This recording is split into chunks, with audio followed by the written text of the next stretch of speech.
Assalamu alaikum students. I assume you are paying attention to your studies and not neglecting it. Today the topic of my discussion is how can I write an effective summary? There are some possible queries among the students that there is nothing new to learn how to write a summary, or however you write it you don't get good marks. So let's see if we can find any solution to this problem. A summary has some common qualities. It should be clear to someone who hasn't seen the original text. That means the person who you're writing to, in your case, your teacher, he or she must have a good overview of the text after reading it.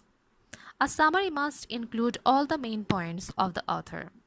There can be some minor details like the dates, numbers, and statistics. Your summary must not contain those.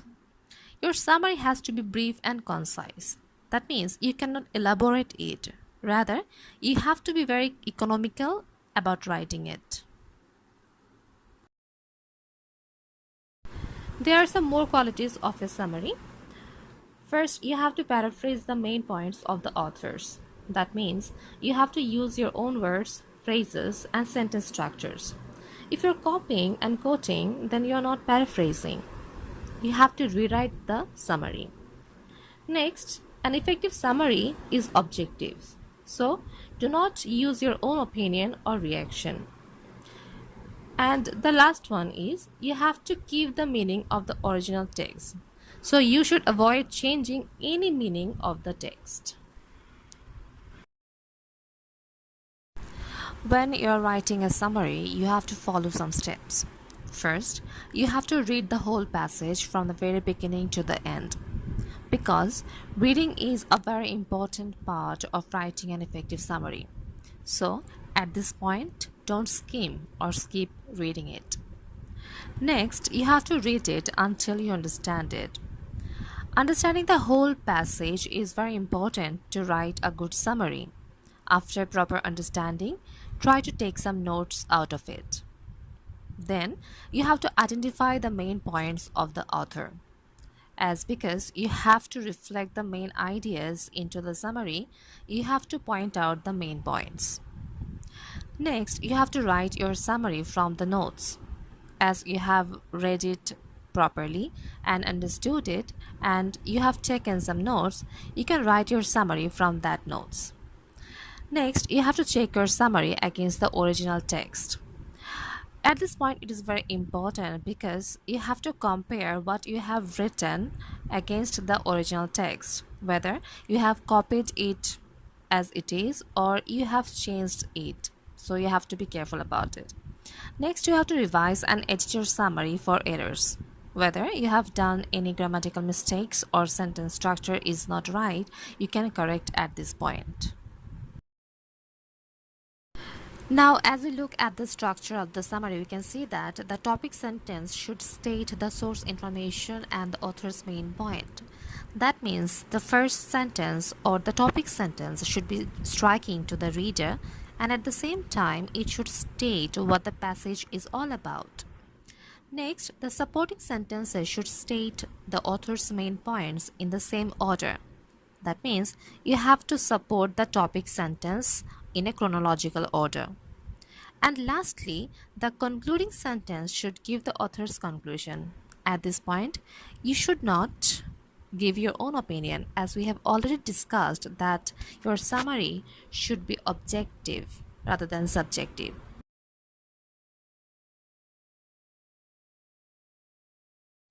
As we have discussed the steps and structures of a summary, now we can think about the embellishment of it.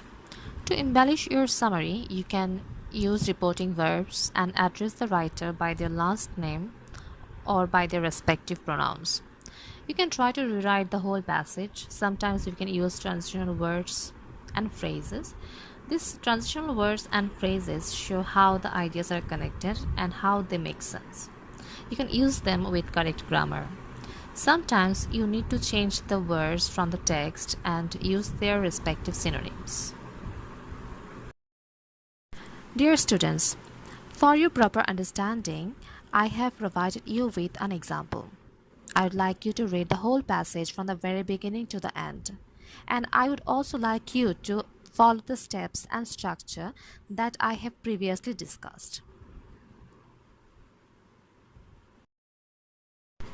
As you have already finished reading it and someone might have tried to find out the main points, for you I have already identified the main ideas, and I would like you to read the whole passage again and match your ideas with mine.